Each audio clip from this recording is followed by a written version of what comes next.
Good morning, all of you.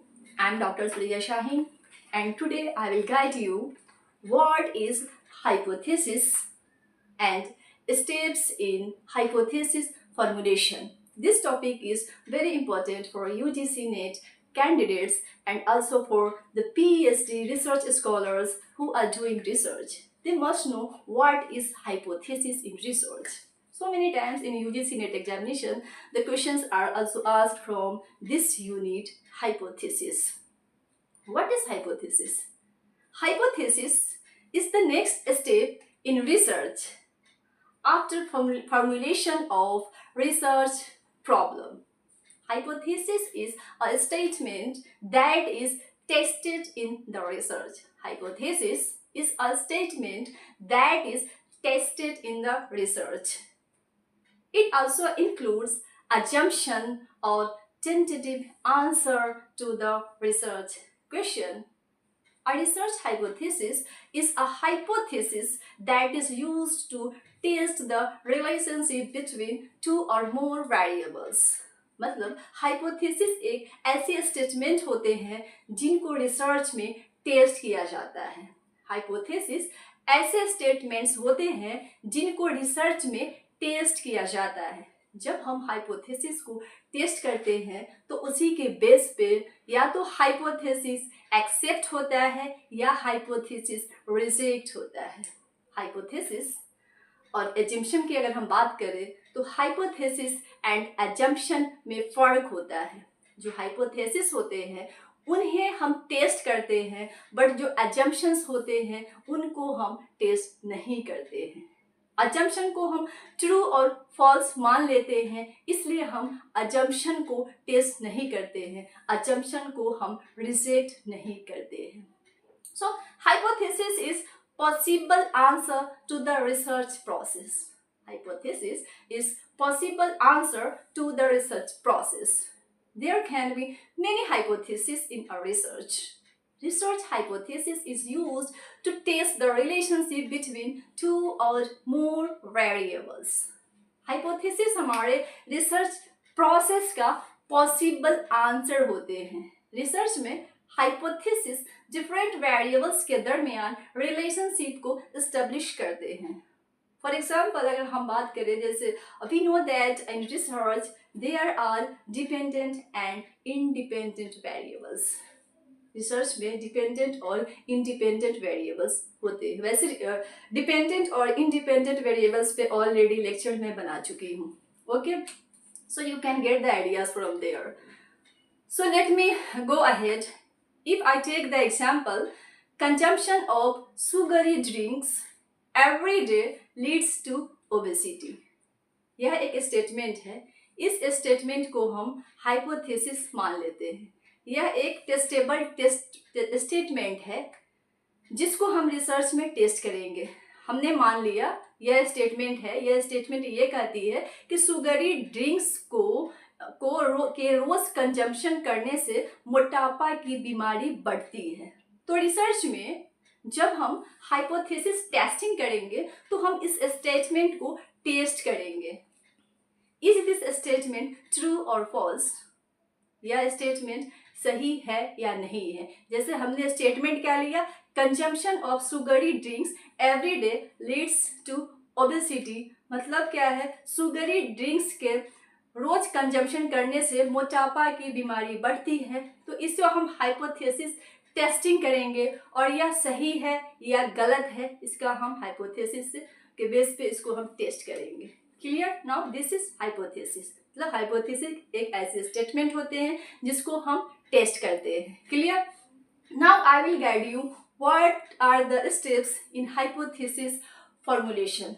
There are 6 steps in the formulation of hypothesis.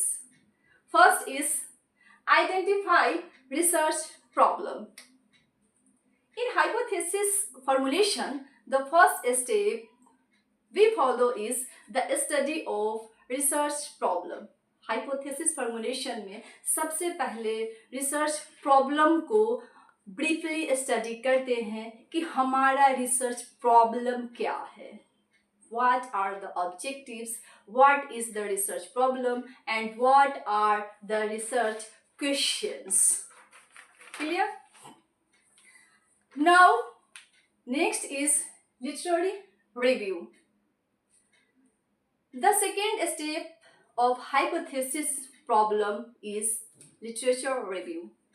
Research process के दौरान literature के हम review करते हैं. For example, if the research question is the cause and effects of coronavirus in human life, then in this process of literary review, the researcher will study all the materials, books, articles related to that research question. Clear? Research question help us to know the problem of research. Clear? मतलब literary review में हम क्या करते हैं, हम research questions लेते हैं. Suppose हमने रिसर्च क्वेश्चन लिया कि to study the cause and effect of corona virus in human life. यह हमारा रिसर्च क्वेश्चन हो गया. और इस रिसर्च क्वेश्चन को हमें कंक्लूजन तक जाने के लिए, प्रोसेस तक जाने के लिए हमें उन सब books, materials, articles, research papers को स्टडी करना है जो हमें हेल्प करेगा इस टॉपिक को, इस रिसर्च प्रॉब्लम को कंक्लूजन तक जाने में. Clear? Third is identify variables. Under this step of identify variables, the researcher identifies the different variables from the research problems. मतलब इस स्टेप के दौरान रिसर्चर जो है रिसर्च प्रॉब्लम्स में से डिफरेंट वेरिएबल्स को आइडेंटिफाई करते हैं. Clear? Fourth is identify the relationship between variables. In this step the researcher identifies the relationships in the variables. इस स्टेप के दौरान हम डिफरेंट वेरिएबल्स में रिलेशनशिप को आइडेंटिफाई करते हैं. इस स्टेप के अंदर हम यह स्टडी करते हैं कि कौन सा वेरिएबल किस वेरिएबल को इन्फ्लुएंस कर रहा है, which variable influences the other and which variable is affecting the other variables. Clear? Next is formulate hypothesis. In this step, a researcher develops the hypothesis. इसमें क्या करते हैं, इस स्टेप में जो रिसर्चर होते हैं वो हाइपोथेसिस को डेवलप करते हैं. जैसे इफ आई से doing exercise daily gives a good result on mental health.